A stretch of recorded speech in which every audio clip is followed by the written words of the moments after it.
Okay, start na tayo. Focus muna tayo sa gawain ng... Sige. Salamat na. Sila lang ang pera ito. Pera mo. Bus na. Okay, tayo mawit. O aming Diyos. O aming Diyos. Sa'yo'y lumalapit. May sumasamba sa diwa ng iyong kabanalan. Inialay sa iyo buong karangalan. Ang lahat ng kapurihan sa'yo'y nakalaan. Pupurihin ka, Panginoon. Kapangyarihan mo'y panghabang panahon. Ang iyong mga gawa ay aming isasaysay. Ang dakilang ngalan mo, Jesus, itataas sa aming buhay. Minsan pa, o aming Diyos, o aming Diyos, sa'yo'y lumalapit. Kami sumasamba sa diwa ng iyong kabanalan.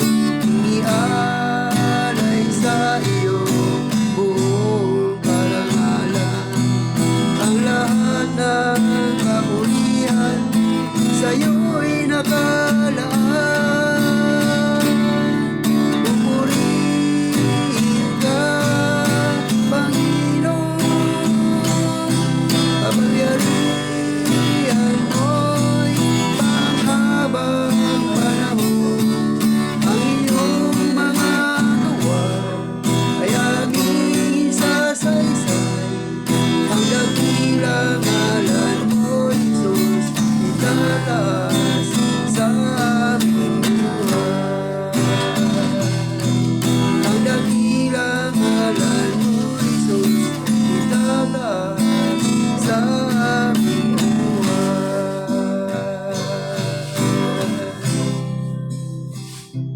Tayo po'y manalangin.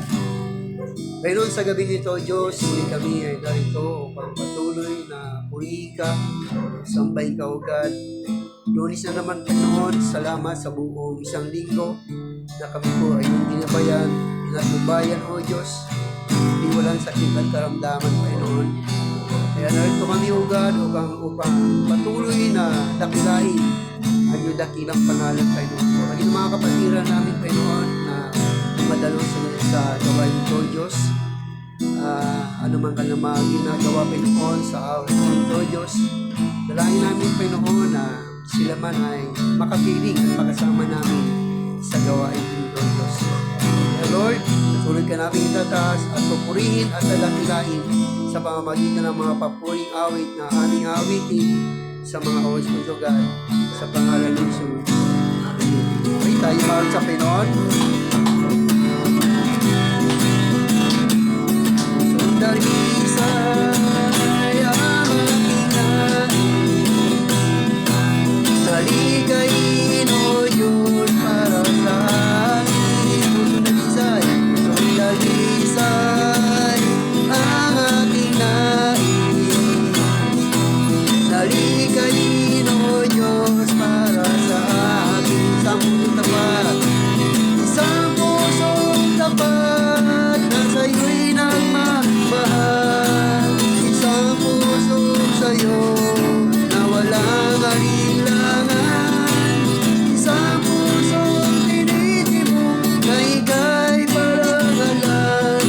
Ang dugo ay papuri sa'yo lamang. Jesus, solidalisay ang aming nais. Salikain, O Diyos, para sa akin. Dalisay ang aking nais, salikain, Panginoon Diyos para sa atin. Isang puso tapat, isang puso tapat na sa'yo'y nagmamahal. Isang puso sa'yo na walang alinlangan. Isang puso tinitibok na ika'y parangalan. Ang dugo ay papuri sa'yo lamang, Jesus.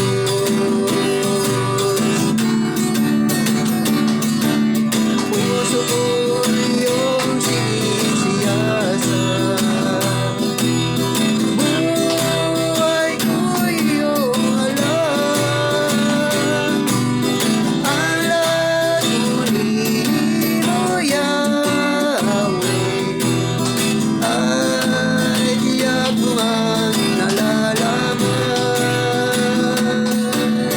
Ang lahat ng aking ginagawa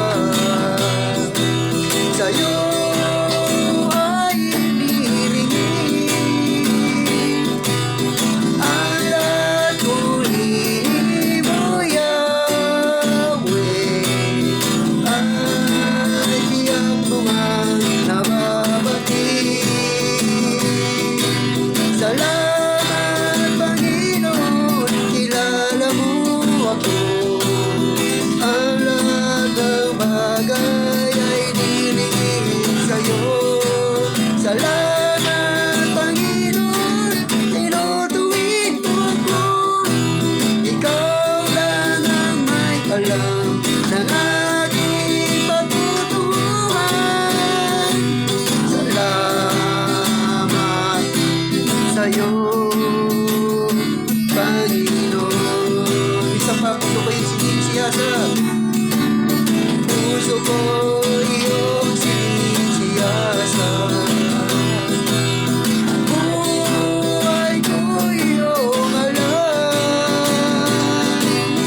Ang lahat muli mo, Yahweh, ay tiyak mo ngang nalalaman. Ang lahat ng aking ginagawa sa'yo ay inilingin. Ang lahat muli mo, Yahweh, ay tiyak mo ngang nababati. Salamat, Panginoon, kilala mo ako. Ang lahat ng bagay ay nilingin sa'yo. Salamat, Panginoon, tinutuwid mo ako. Ikaw lang ang may alam ng aking pagtutubuhan. Salamat sa'yo, Panginoon.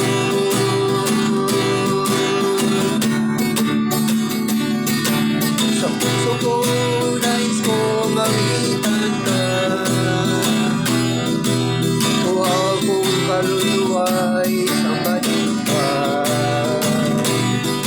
Nais kong maranasan ang kabanalan ng iyong presensya. Nais kong sa'yo ay sumamba. Sa puso ko, nais kong awitan ka. Huwag kong kaluluwa'y sambahin ka. Nais kong maranasan ang kabanalan ng iyong presensya. Nais kong sa'yo ay sumamba. Hanap ka, namuhaw na puso ko. Hanap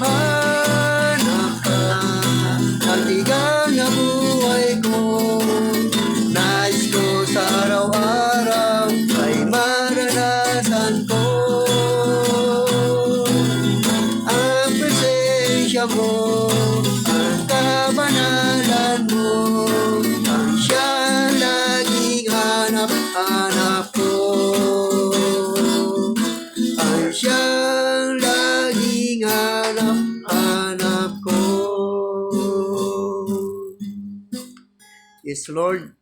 Puring ka, Panginoon, sa oras po ito, O Diyos. Pinupuri ka namin sa pamamagitan ng mga papunan natin ito, O Diyos. Salamat sa iyong patuloy na paggabay sa aming Panginoon sa gawain po ito, O Diyos. Kaya samahan niyo po kami sa mga oras po ito, God, sa pangalan ni Jesus. Amen. Amen. Naubos yung ano natin, Naubos yung werdas.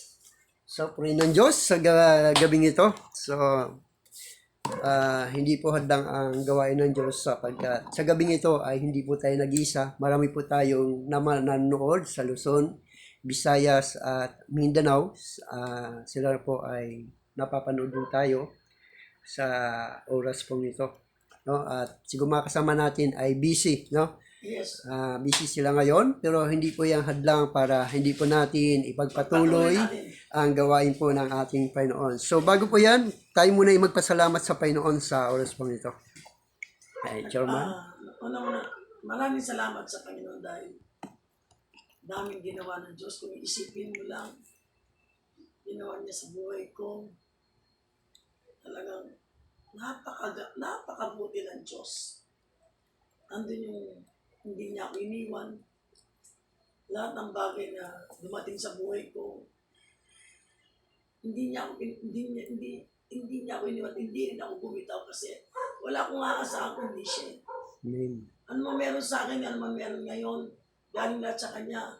Sa mga anak ko, sa pinagdadaanan ko, pero sabi ko, Lord, sa iyo ko bibigay ito. Kasi hindi ko naman kaya kahit maghapon ako magtrabaho, mga problema rito, iba-ibang klaseng problema. Hindi nga ako nagsasalita pero nanalangin ako. Yung ibigay ng Diyos kung paano ako magbigay ng payo. Hindi ako attorney, hindi ako judge, pero mas higit ng aking inaasahan ang Panginoon sa buhay ko. Kasi pag mayroong problema, nagpipray ako, Lord, tulungan mo ko. Hindi ako nagsasalita pero sa isip ko lang. Pero napakabuti ng Diyos. Ano malaki o maliit ng problema, iisa lang sa kabutihan ng Diyos. Salamat sa Panginoon. Amen. No? So, puri ng Diyos sa oras pong ito. At yan, nagpapasalamat si Chairman. Sa mga nanood po sa amin sa YouTube channel, Luzon, Visayas at Mindanao. So, tayo po ay magpatuloy lang po kami subaybayan sa gawain pong ito sa loob po ng isang oras. No? So, puri ng Diyos. At ngayon ay handa na ba tayo makinig sa salita ng Diyos? Amen. Amen. So, ang ating pong pag-aaralan ngayon ay patungkol po sa tinatawag na Christian Demonology. No, Christian Demonology na ang ibig po sabihin ng Christian Demonology, ito ay pag-aaral ng mga Kristiyano patungkol sa mga demonyo. No?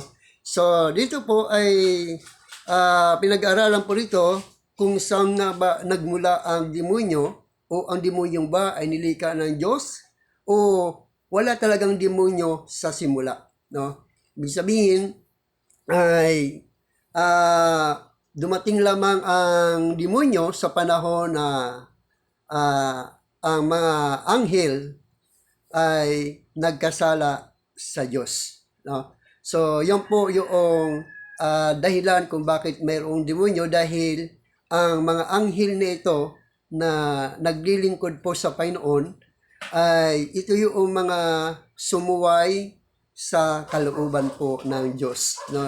So, kaya nagkaroon ng tinatawag na demonyo. Pero sa simula, wala talagang demonyo.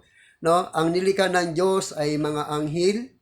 Sabi nga po roon, ay nilikha ng Diyos ang mga anghel. At pangalawa, ay nilikha ng Diyos ang langit at ang lupa. At ang kanya pong nilikha ay ang tao. Nilikha niya ang tao ayon sa kanyang wangis. At naglikha din siya ng mga nasa ilalim ng lupa. No? So, ibig sabihin, meron ding nabubuhay sa ilalim ng lupa. Kaya sabi nga doon sa Pilipos, sabi niya, lahat ng tuhod ay luluhod. Sasamba sa kanya yung mga tuhod sa langit at yung mga sa ibabaw ng lupa at yung mga na sa ilalim ng lupa. Saan na pastoran? Na? Ang verse.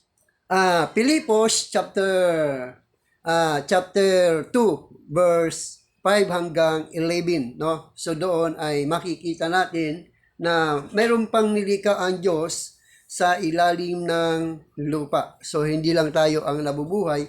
Yung mga nasa ilalim po ng lupa, ito po yung mga hindi po nating nakikita. No? Ito yung mga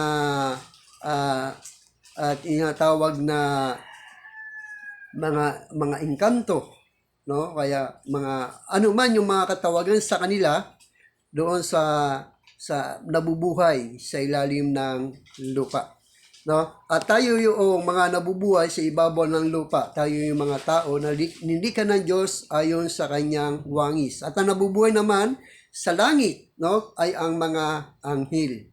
At siyempre ang ating Diyos. So yan ay sinasabi ng anthropology o demonology, Christian demonology, ay pinag-aaralan nila kung saan nagmula ang mga demonyo. No? So, tungkol sa mga demonyo ang pinag-aaralan sa tinatawag na demonology. Christian sa pag-aaral patungkol sa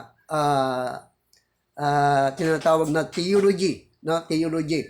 Kaya, pag sinabi ano yung pag-aaral sa mga demonyo, ang tawag dyan ay Christian demonology. So, ang Christian demonology ay pag-aaral tungkol sa mga demonyo, no? Pag-aaral. So, nakapokus tayo ngayon patungkol sa demonyo, kung bakit nagkaroon ng demonyo. So, bago yan, tayo muna ay manalangin. Panginoon, maraming salamat sa oras mo ito, Diyos. Dalangin namin, nagabayan niyo po kami, patnubayan niyo po kami, Panginoon, sa aming pag-aaral. Bigyan niyo po kami ng kalaman at karunungan at kaunawaan upang maunawaan po namin ang mga bagay nito, O Diyos. Kaya sa mga oras po ito, Lord, dalangin namin, samahan niyo po kami sa mga oras po ito, God, at turuan niyo po kami na ang aming tagapagturo sa oras po ito, Diyos, walang iba kundi ang banal na Espiritu na sinugo niyo po sa amin upang ang lahat ng bagay na hindi namin naiintindihan at naunawaan ang siyang magpapaunawa sa amin sa oras po ito, Diyos. Kaya salamat, maging yung lingkod, give me your wisdom, Lord, at patuloy niyo pong gamitin upang maipahayag ang mabuting balita mula Luzon, Visayas at Mindanao, maging sa iba't ibang dako na nakapapanood ng YouTube channel na ito, Diyos. Sila man ay kasama namin sa pakikinig sa gabing ito, God, sa pangalan ni Jesus. Amen. So dito ay pinag-aaralan yung tinatawag na Christian demonology na nakapokus ito sa pag-aaral patungkol sa mga demonyo kung paano nagkaroon ng demonyo. No, so dito ay wala pong nilikha ang Diyos na demonyo. Ang tanging nilikha na lang niya ay purong mabubuti. Wala siyang nilikha na masama. Lahat ay ng kanyang nilikha ay puro mabuti. So dito ay sinasabi, mga demonyo ay tinuturo ng Biblia tungkol sa mga demonyo kung ano sila at kung paano nila ito, kung paano sila umaatake sa atin. No? Si Satanas at ang kanyang mga demonyo ay mga nahulog na anghel. So ibig sabihin, itong mga demonyo nito, ito po yung dating mga anghel na mabubuti. No? Sabi nga, ang pinuno nito ay walang iba kundi ang pangalan niya dati ay si Lucifer, no?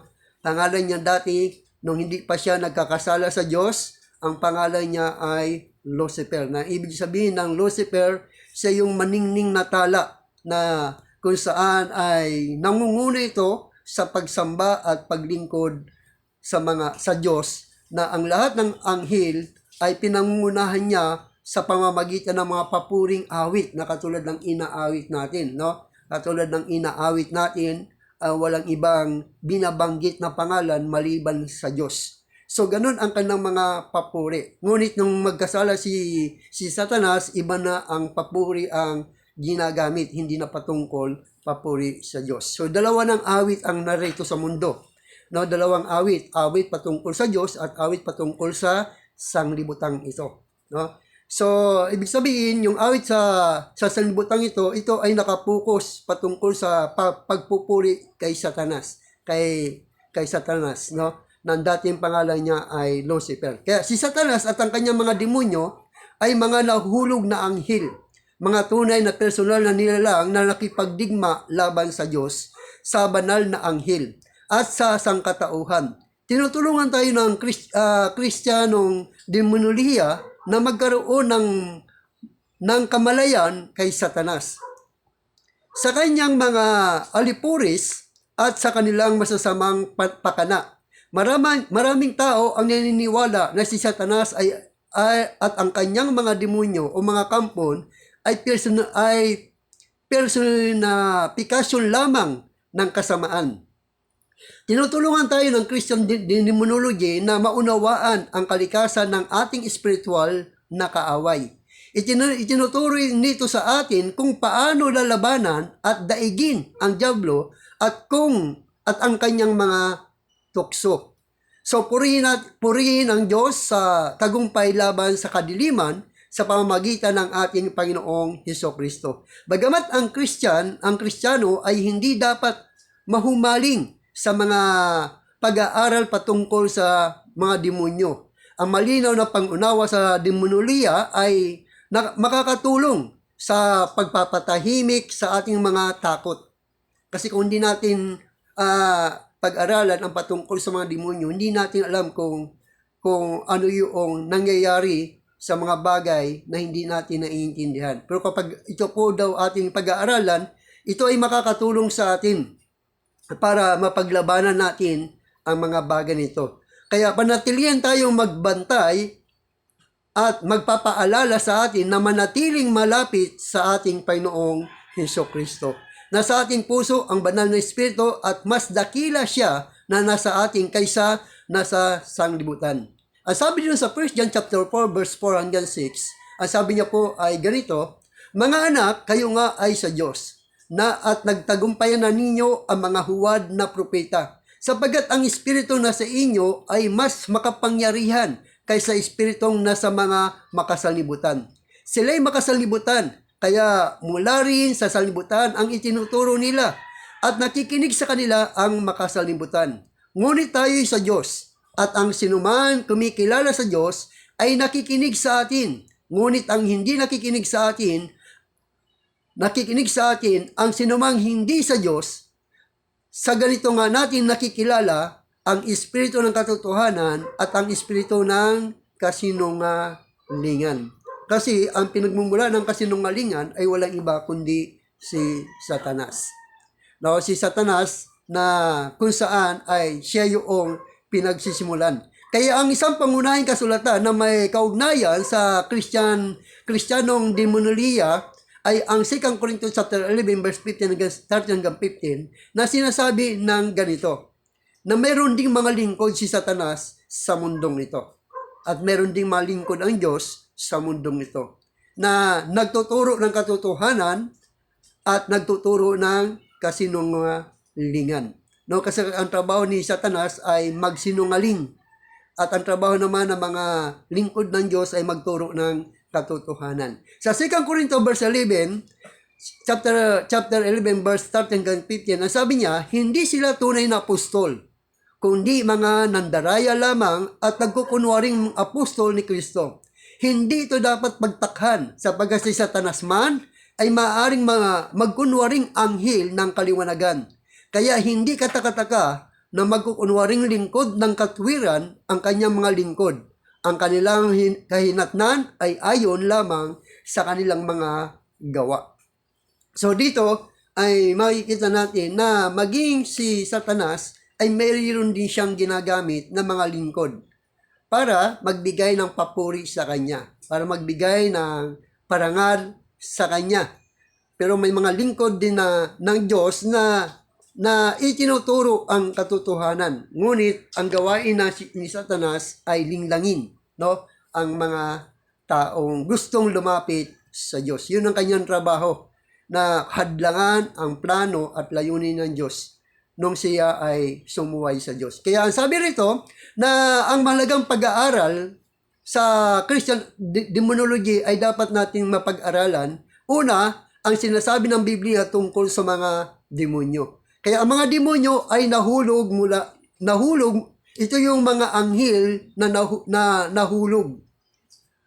Ito yung mga anghel mula sa langit na nahulog dito sa lupa. No? Dito sa lupa. Na sinasabi ng banal na kasulatan doon sa Pahayag chapter 12, verse 7 hanggang 12, na ito po yung mga anghel na nakipagdigma sa Diyos doon sa langit. Sabi niya, pagkaraan dito ay nagkaroon ng digmaan sa langit Pinamunuan ni Miguel ang kanyang mga anghel sa pakipaglaban sa dragon at sa mga kampon nito. Natalo ang dragon at ang kanyang mga kampon at pinalaya sila sa langit.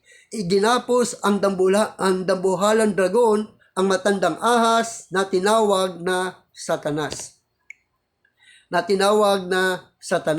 At Diablo. No? Satanas at Diablo na nangdaya sa buong sanglibutan. Itinapon siya sa lupa kasama ang lahat ng kanyang mga kampon. Kaya, at narinig ko ang isang malakas na tinig mula sa langit na nagsasabi, dumating na ang pagliligtas ng Diyos, ipinamalas niya ang kanyang lakas bilang hari. Ipinamalas din ni Kristo ang kanyang kapangyarihan sapagkat pinalayas na sa langit ang umuusig araw at gabi sa mga kapatid natin. Nagtagumpay ang mga ito laban sa Diablo sa pamamagitan ng dugo ng kordero at ng kanilang pagsaksi sa katotohanan sapagkat hindi nila pinanghinayangan ang kanilang buhay. Kaya magalak ang kalangitan at lahat ng nanariyan.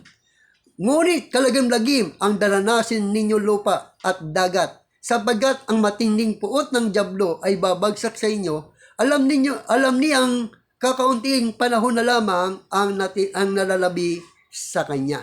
So doon ay nakikita natin na ang mga anghel nito dati hindi pa sila masama, ay ang ginagawa nila magpuri sa Diyos. Ngunit nung si Satanas, ang dahilan kung bakit si Satanas ay nagkaroon ng panibugo sa Diyos, kasi nang marinig niya, nang sabihin niya, nung sinabi ng Diyos, nalalangin natin ang tao ayon sa ating wangis. So hindi matanggap ni Lucifer na tayo ay nilalang ng Diyos ayon sa wangis ng Diyos. Pero silang mga anghel, hindi sila nilalang ng Diyos ayon sa kanyang wangis. Kaya doon nagkaroon sa adiliman.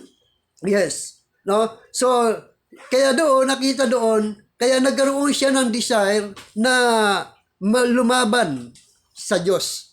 Na sinabi doon sa Isaiah chapter 14 verse 12 hanggang 15, itong sinasabi ng Biblia patungkol kay Satanas. Kaya sabi niya, "O maningning na bituin sa umaga, anak ng bukang liwayway, bumagsak ka rin sa lupa at nahulog mula sa langit. Ikaw na nagpasuko sa mga bansa, hindi ba't sinabi mo sa iyong sarili, aakit ako sa langit, at sa ibabaw ng mga bituin ng Diyos, ilalagay ko ang aking trono. Uupo ako sa ibabaw ng bundok na natatagpuan ng mga Diyos na malayong hilaga. Aakit ako sa ibabaw ng mga ulap, papantayan ko ang kataas-taasan.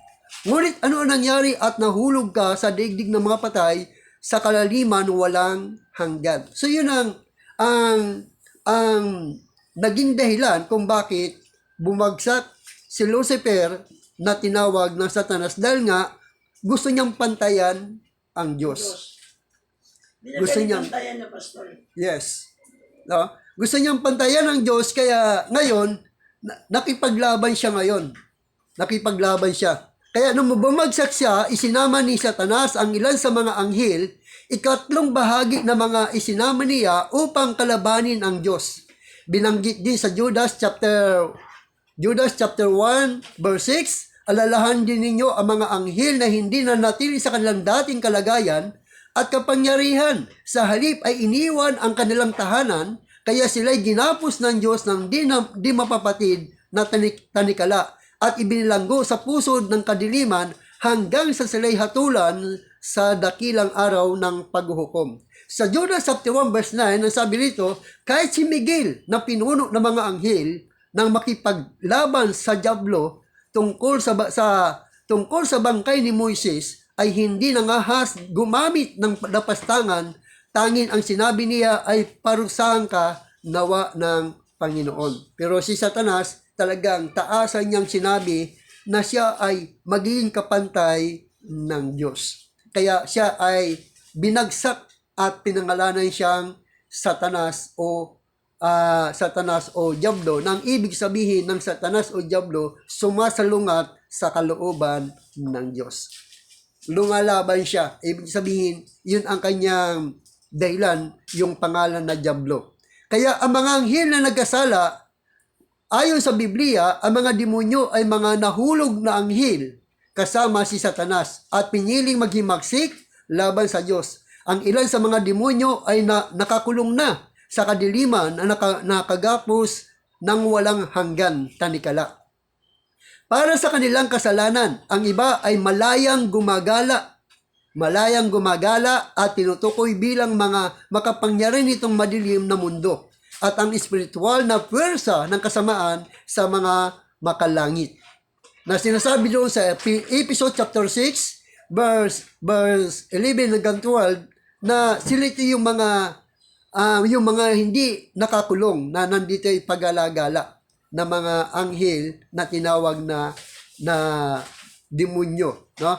Kaya sabi nito sa episode chapter 6 verse 11 to 12, gamitin ninyo ang lahat ng kagamitan at sandatang pandigma na kaloob ng Diyos upang mapaglabanan ninyo ang mga pakana ng Diablo. Sapagkat ang kalaban natin,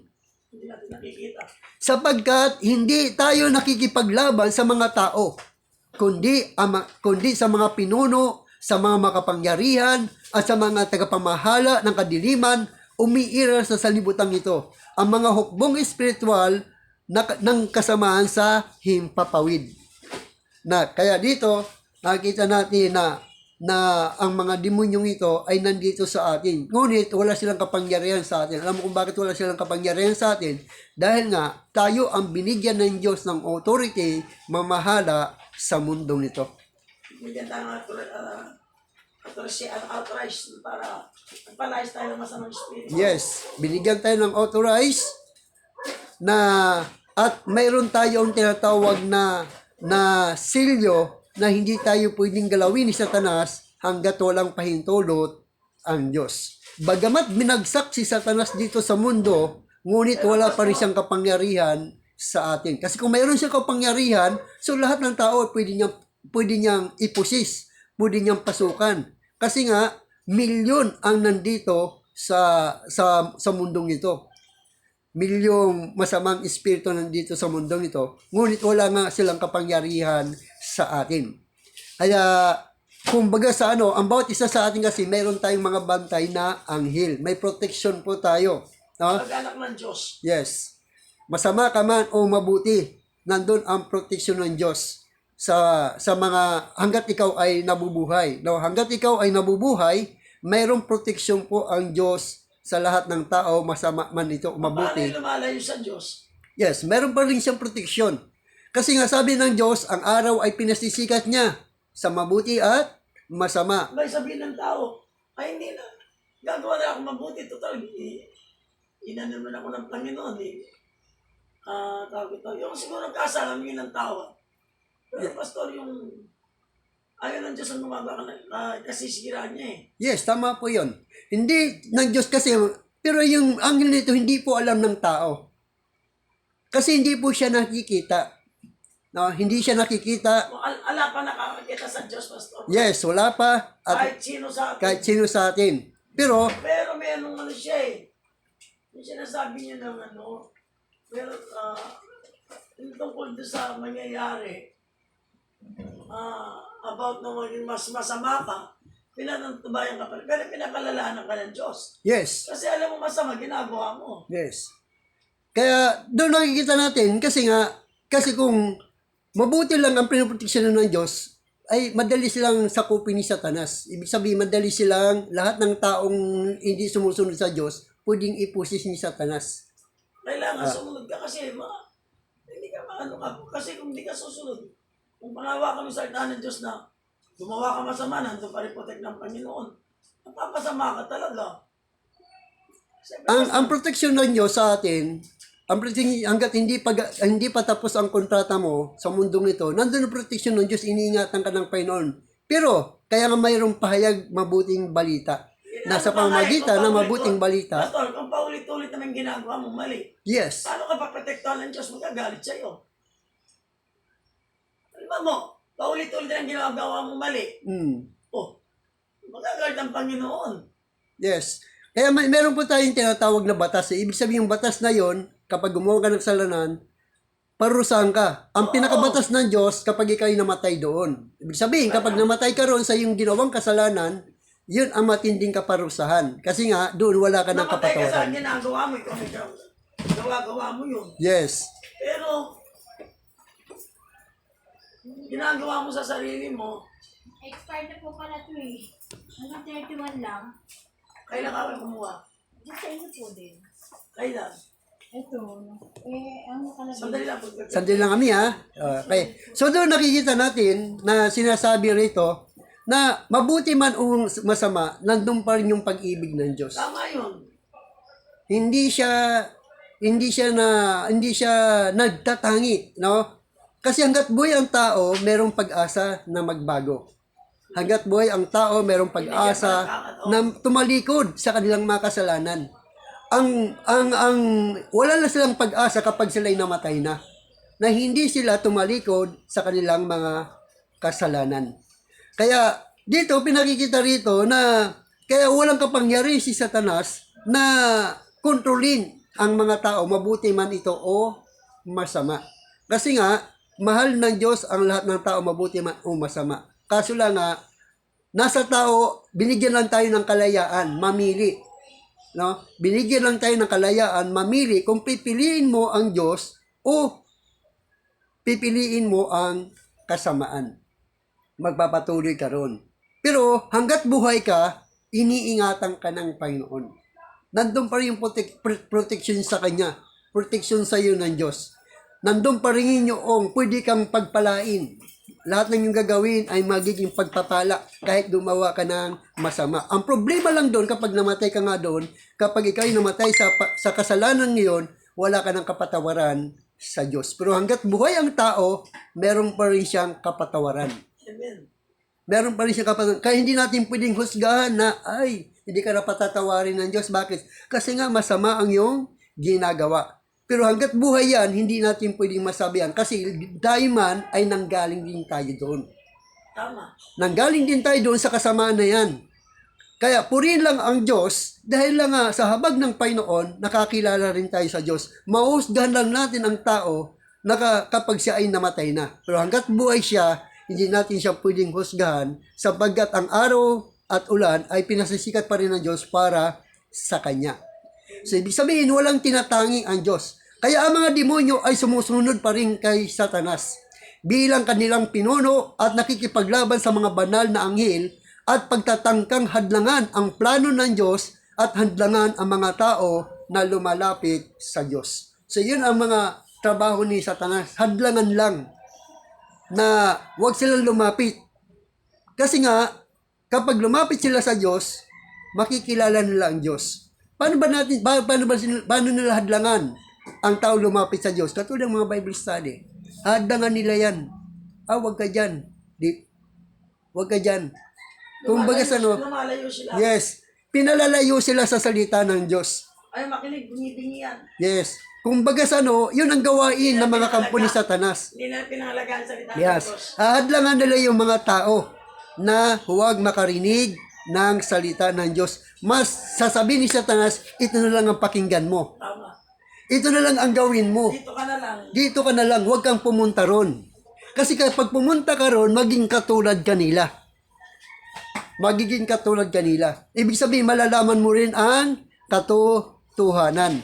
So, yan ang layunin ng mga kampo ni Satanas, hadlangan ang mga gustong makinig ng salita ng Diyos. Kaya ang mga demonyo bilang spiritual na nilalang ay may kakayanan angkinin ang isang physical na katawan.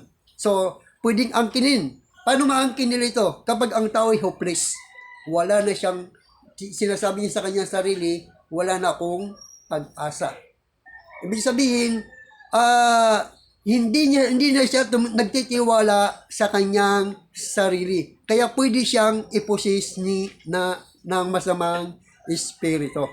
Kaya, pero yung mga Papasok ang masamang espiritu eh. yes, doon sa mga taong nagsasabing wala na siyang pag-asa.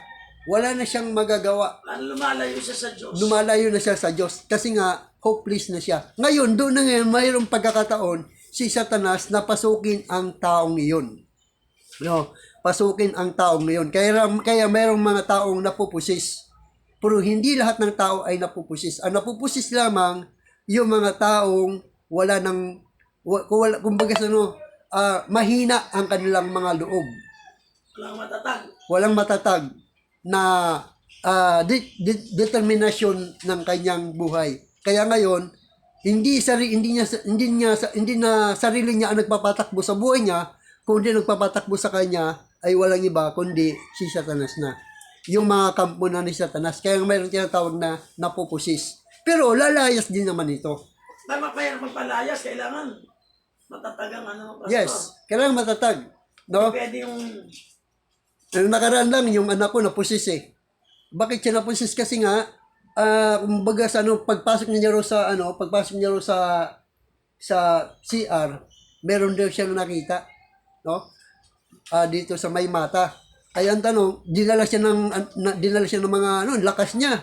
Pero wala rin siyang magawa kasi alam mo, bilang lingkod ng Diyos, alam ko ang katotohanan at meron tayong kapangyarihan upang siya ay lumayas. Kaya nung araw din yon, napalayas natin ang masamang espiritu at napagaling po natin. Bakit? Kasi nga, meron tayong authority at ang espiritu na sa atin ay makapangyarihan.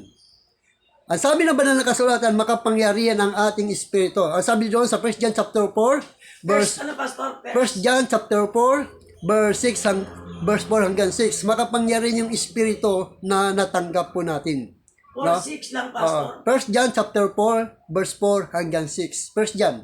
No, sabi nito ganito, sabi ng Biblia, mga anak, kayo nga ay sa Diyos. At napagtagumpayan ninyo ang mga huwad na propeta, sapagkat ang espiritu na sa inyo ay mas makapangyarihan kaysa espiritu na sa mga makasalibutan. So yung espiritong tinanggap natin ay makapangyarihan. 1 John 1 John chapter 4 verse 4. No, makapangyarihan hanggang 6. Kaya makapangyarihan yung espiritong tinanggap natin. Sabi niya, huwag kayong matakot dahil ang tinanggap niyong espiritu ay makapangyarihan. Kaya kumbaga mayroon tayong kapangyarihan magpalayas ng masamang espiritu dahil yung espiritu na sa atin ay makapangyarihan.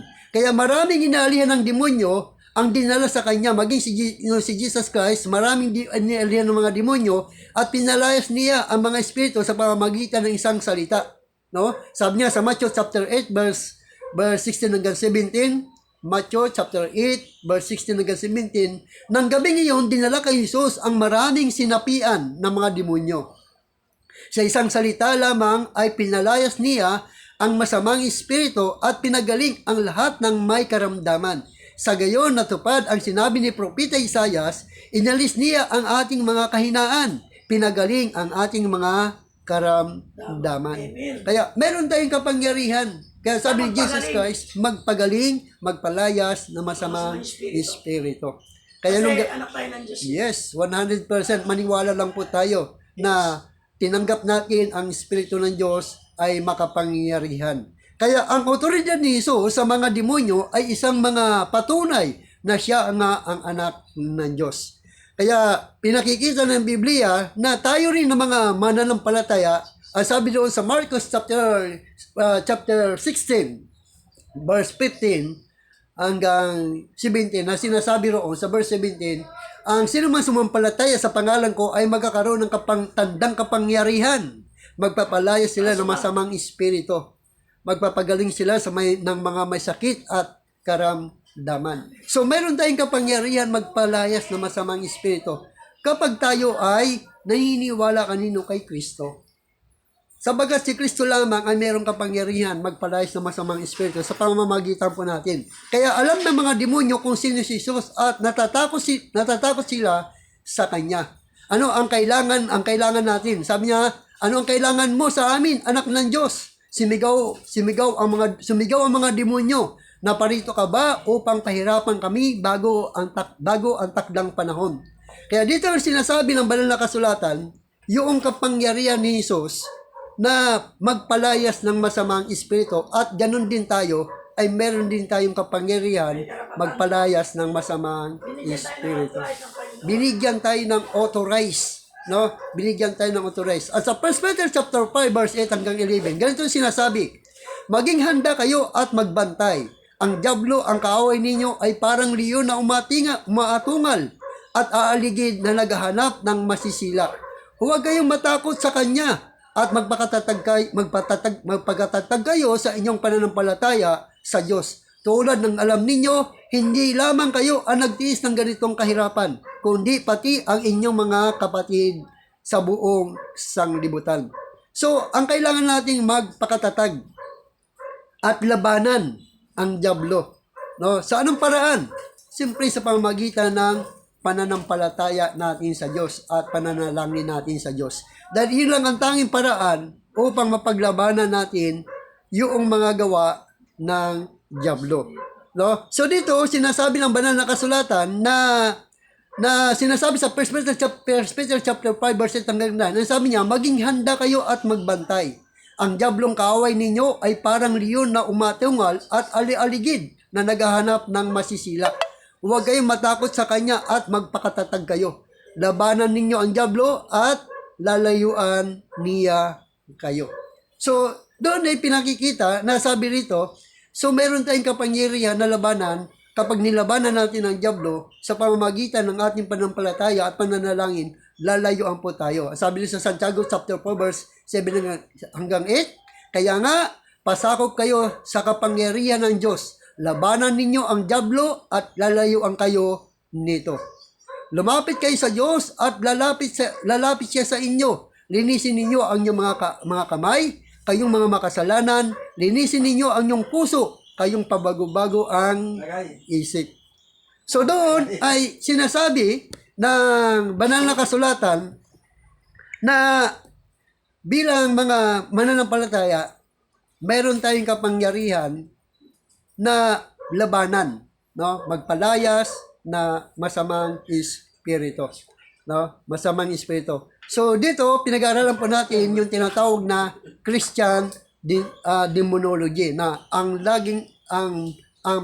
nakapokus ito sa pag-aaral patungkol sa mga dyablo. So doon ay sinasabi sa ating napag-aralan, sa pasimula wala talagang dyablo. Ang pasimula sila po ay mga anghel na mabuti at ang dyablo, ang pangalan niya dati ay si Lucifer. No? Ang pangalan niya dati na anghel, ang tawag sa kanya ay Lucifer. Mabuti siyang anghel sa simula. Mabuti siyang anghel. Ngunit nung siya ay sumuway, nagkaroon siya ng panibugho at naging mataas, naging palalo po siya. Bakit siya naging palalo? Dahil nga siya yung namumuno, no? Siya yung namumuno sa buong mga anghel upang pangunahan kung paano maglingkod at magpuri sa Diyos. At sa pamamagitan nun, nagkaroon siya ng paninibugo na ang sabi niya, para na rin akong Diyos. Lahat ng mga anghel ay sumusunod sa akin. Kaya ang ginawa niya ay hinikayat niya ang lahat ng anghel upang lumaban sa Diyos. Dahil ang sabi niya, mayroon ako kapangyarihan, gusto kong maging kapantay ng Diyos. Kaya nagkaroon ng labanan sa langit. Nagkaroon ng labanan sa langit at nakipaglaban si Miguel Angel at natalo si Lucifer. Kaya ang tawag sa kanya, pinalitan ng kanyang pangalan na Satanas o Diablo. At ang lahat ng kumampi kay Lucifer, so tinanggal ang kanilang pangalan na mabuting anghel, kundi pinalitan itong masamang anghel. Kaya meron tinatawag na kampon ni Satanas. So, ngunit wala po silang kapangyarihan sa atin. Wala silang kapangyarihan sa atin sapagkat tayo ang binigyan ng Diyos ng authority mamahala sa mundong ito. No? Kaya meron tayong authority na sila'y palayasin, palisin, sapagkat higit tayong makapangyarihan sa kanila. Bakit? Sapagkat tayo ay nilalang ng Diyos ayon sa kanyang wangis.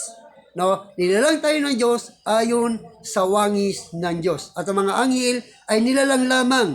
Sila'y mga espiritong nilalang ng Diyos. At hindi sila kawangis ng Diyos. So yan po, nawa ay meron tayong naintindihan, meron tayong naunawaan patungkol sa tinatawag na Christian demonology. No, Christian demonology na ang ibig sabihin ng Christian Demonology ay pag-aaral patungkol sa mga demonyo o kay Satanas. So, purihin po ang Diyos sa oras po nito. Tayo po ay, kung meron po kayong tanong, may tanong po ba kayo? Kung meron po kayong tanong sa gabi nito, pwede po nating buksan bago po tayo magtapos. Sa mga nanonood po sa YouTube channel, kung meron po kayong mga katanungan, pwede po kayong mag-comment, no? At sasagutin po natin yan. Yan. So, kaya doon ay sa gabi nito, kung wala na pong tanong, siguro tayo po ay mananalangin sa ating pangwakas pong mananalangin. Okay, tayo po ay manalangin. Panginoon, maraming salamat sa oras po nito, Lord. Kami po ay nagpapasalamat sa iyo pong mga salita na amin pong napag-aralan patungkol sa Christian Demonology, pag-aaral patungkol sa mga demonyo. At naunawaan po namin, Lord, na pasimula, wala talagang demonyo, Panginoon. Walang Satanas, walang masasamang espiritu. Nagkaroon lamang ito nung sila ay sumuway at lumaban sa Diyos. Kaya, Lord, dalangin namin na pagpalain niyo po ang bawat isa sa amin na narito, na bigyan niyo po kami ng gabay at patnubay upang mapaglabanan namin ang mga gawa ng dyablo. At sa oras po ito, Diyos, salamat at patuloy niyo pong pagpalain ang lahat na narito, nawa ay maintindihan pa nila mo nawaan ang mabuting balita. Sa tuwing muli sa araw na Lunes, ay gabayan mo pa rin kami. Kaya purin ka, O God, sa iyong pangunguna at sa iyong gabay at patnubay at nawa ang mga salita mo ay tinuloy mo sa aming puso na mayroong kagalakan at kapayapaan at mayroong kalakasan ng pananampalataya sa buhay ng basa sa amin narito sa pangalan ni Jesus. Amen. Amen. Okay, tapos na po ang ating pong Bible study. Salamat. Si Chairman ay